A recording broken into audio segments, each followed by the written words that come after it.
ಶಿಸ್ತು ಸರಳತೆ ಸಾಧನೆಗಳ ಶಿಖರ ಏರಿದ ಸಾಧಕ ಅಪ್ರತಿಮ ನಾಯಕ ಇನ್ನೂ ಬರೀ ನೆನಪಷ್ಟೇ.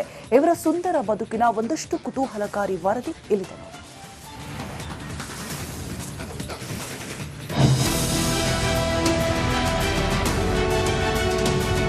ಭಾರತವನ್ನ ಅಭಿವೃದ್ಧಿ ಪಥದತ್ತ ಕೊಂಡೊಯ್ದ ರಾಜಕೀಯ ನಾಯಕ, ದೇಶದ ಆರ್ಥಿಕತೆಯನ್ನ ಸುಧಾರಿಸಿದ ಅರ್ಥಶಾಸ್ತ್ರಜ್ಞ, ಹಿಂದೂಸ್ತಾನವನ್ನ ಪೋಲಿಯೋ ಮುಕ್ತವನ್ನಾಗಿಸಿದ ವೈದ್ಯ, ಚಂದ್ರಯಾನ ಮಂಗಳಯಾನದ ಕನಸುಗಾರ.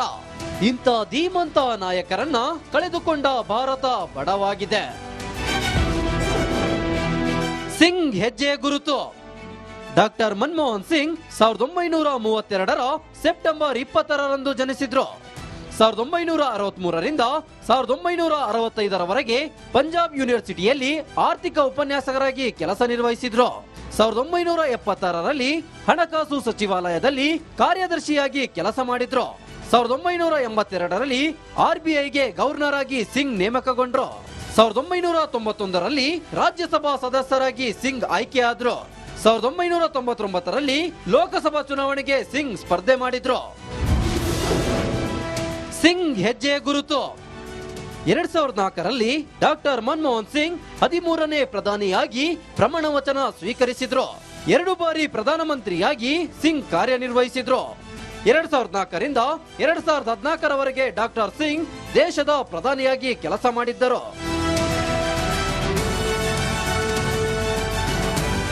ಇಂಥ ಅಪರೂಪದ ರಾಜಕಾರಣಿಯನ್ನ ಪಡೆಯೋಕೆ ನಿಜಕ್ಕೂ ಭಾರತ ಪುಣ್ಯ ಮಾಡಿತ್ತು ಅಂದ್ರೂ ತಪ್ಪಾಗೋದಿಲ್ಲ. ಡಾಕ್ಟರ್ ಮನಮೋಹನ್ ಸಿಂಗ್ ಅಭಿವೃದ್ಧಿ ಕಾರ್ಯ ಎಂದಿಗೂ ಅಜರಾಮರ. Bureau report, republic Kannada.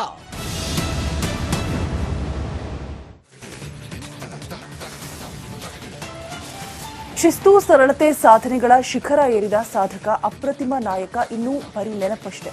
ಇವರ ಸುಂದರ ಬದುಕಿನ ಒಂದಷ್ಟು ಕುತೂಹಲಕಾರಿ ವರದಿ ಇಲ್ಲಿದೆ.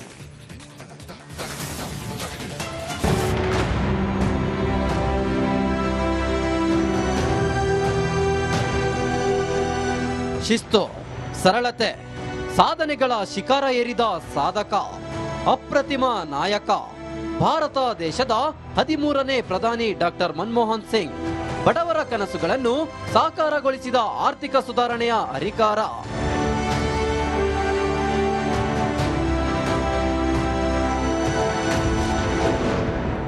ಡಾಕ್ಟರ್ ಮನಮೋಹನ್ ಸಿಂಗ್ ಬಾಲ್ಯ ಜೀವನ ಹೇಗಿತ್ತು? ಸೆಪ್ಟೆಂಬರ್ 26, 1932ರಂದು ಪಂಜಾಬ್ನ ಗಹನ ಸಿಖ್ ಕುಟುಂಬದಲ್ಲಿ ಜನಿಸಿದ್ರು. ತಂದೆ ಗುರುಮುಖ್ ಸಿಂಗ್, ತಾಯಿ ಅಮೃತ್ ಕೌರ್ ದಂಪತಿ ಪುತ್ರ ಮನಮೋಹನ್ ಸಿಂಗ್.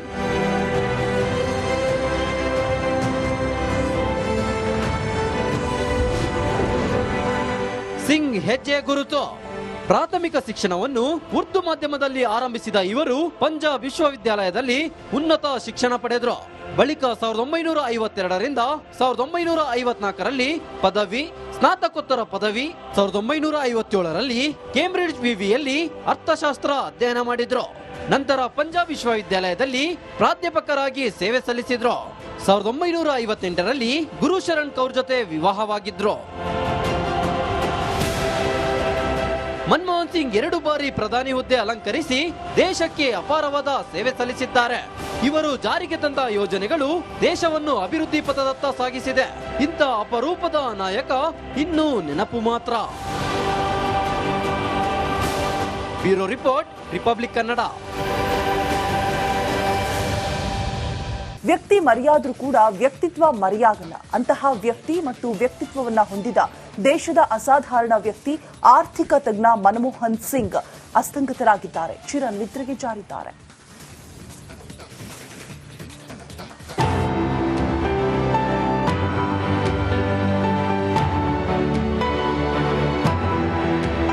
ದೇಶ ಕಂಡ ಅಪ್ರತಿಮ ನಾಯಕ, ಅಪರೂಪದ ರಾಜಕಾರಣಿ, ಸಾಧನೆಗಳ ಸರದಾರ, ಆರ್ಥಿಕ ಸುಧಾರಣೆಯ ಹರಿಕಾರ, ಹಲವು ಜನಪ್ರಿಯ ಯೋಜನೆಗಳ ರೂವಾರಿ ಮಾಜಿ ಪ್ರಧಾನಿ ಡಾಕ್ಟರ್ ಮನಮೋಹನ್ ಸಿಂಗ್ ಇನ್ನೂ ನೆನಪು ಮಾತ್ರ. ಮಾಜಿ ಪ್ರಧಾನಿ ಡಾಕ್ಟರ್ ಮನಮೋಹನ್ ಸಿಂಗ್ ಇನ್ನಿಲ್ಲ. ದೆಹಲಿಯ ಏಮ್ಸ್ ಆಸ್ಪತ್ರೆಯಲ್ಲಿ ಕೊನೆಯುಸಿರು. ತೀವ್ರ ಉಸಿರಾಟದ ತೊಂದರೆಯಿಂದ ಬಳಲ್ತಿದ್ದ ಡಾಕ್ಟರ್ ಮನಮೋಹನ್ ಸಿಂಗ್ ಅವರನ್ನ ದೆಹಲಿಯ ಏಮ್ಸ್ ಆಸ್ಪತ್ರೆಗೆ ದಾಖಲಿಸಲಾಗಿತ್ತು. ತುರ್ತು ನಿಗಾ ಘಟಕದಲ್ಲಿ ಚಿಕಿತ್ಸೆ ನೀಡಲಾಗಿತ್ತು. ಆದರೆ ಚಿಕಿತ್ಸೆ ಫಲಿಸದೆ ತಡರಾತ್ರಿ 9:51ಕ್ಕೆ ಕೊನೆಯುಸಿರೆಳೆದಿದ್ದಾರೆ.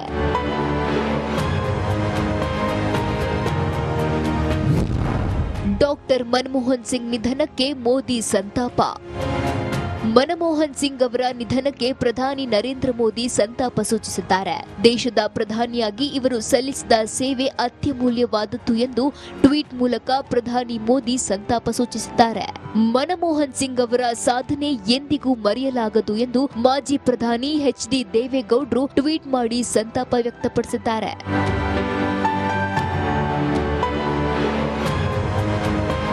ಇನ್ನು ಏಮ್ಸ್ ಆಸ್ಪತ್ರೆಗೆ ಪ್ರಧಾನಿ ಮೋದಿ ಸೇರಿದಂತೆ ಅನೇಕ ನಾಯಕರು ಭೇಟಿ ನೀಡಿ ಅಂತಿಮ ದರ್ಶನ ಪಡೆದರು. ಅಲ್ಲದೆ ದೇಶಾದ್ಯಂತ 7 ದಿನಗಳ ಕಾಲ ಶೋಕಾಚರಣೆಯನ್ನ ಘೋಷಿಸಲಾಗಿದೆ. Bureau report, republic Kannada.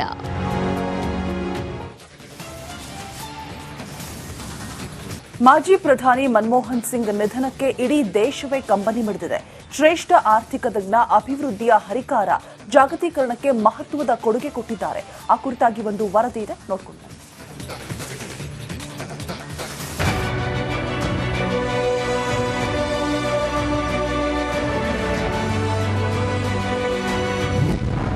LPG ಪರಿಚಯಿಸಿದ ಧೀಮಂತ ಮನಮೋಹನ್ ಸಿಂಗ್, ಜಾಗತೀಕರಣದಿಂದ ಬದಲಾವಣೆ ತಂದ ನಾಯಕ, ರಾಷ್ಟ್ರ ಕಂಡ ಅಪ್ರತಿಮ ಪ್ರಧಾನಿ, ಶ್ರೇಷ್ಠ ಆರ್ಥಿಕ ತಜ್ಞ, ಅಭಿವೃದ್ಧಿಯ ಹರಿಕಾರ ಮಾಜಿ ಪ್ರಧಾನಿ ಡಾಕ್ಟರ್ ಮನಮೋಹನ್ ಸಿಂಗ್ ಅಗಲಿಕೆ ವರ್ಷಾಂತ್ಯಕ್ಕೆ ದೊಡ್ಡ ಆಘಾತ ನೀಡಿದೆ. ಮಾಜಿ ಪ್ರಧಾನಿ ನಿಧನಕ್ಕೆ ಇಡೀ ದೇಶವೇ ಕಂಬನಿ ಮಿಡಿಯುತ್ತಿದೆ. ಜಾಗತೀಕರಣದಿಂದ ಅಂತಾರಾಷ್ಟ್ರೀಯ ಮಟ್ಟದಲ್ಲಿ ಸಾಧನೆ.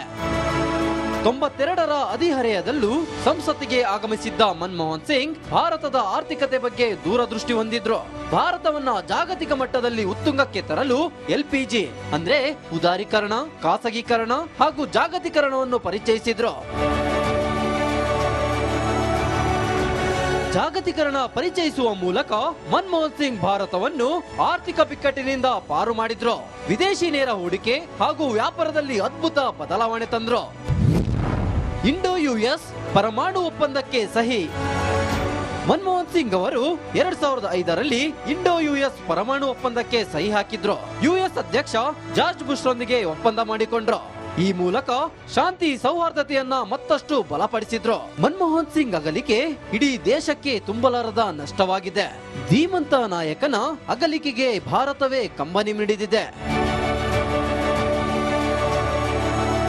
Bureau report, republic Kannada.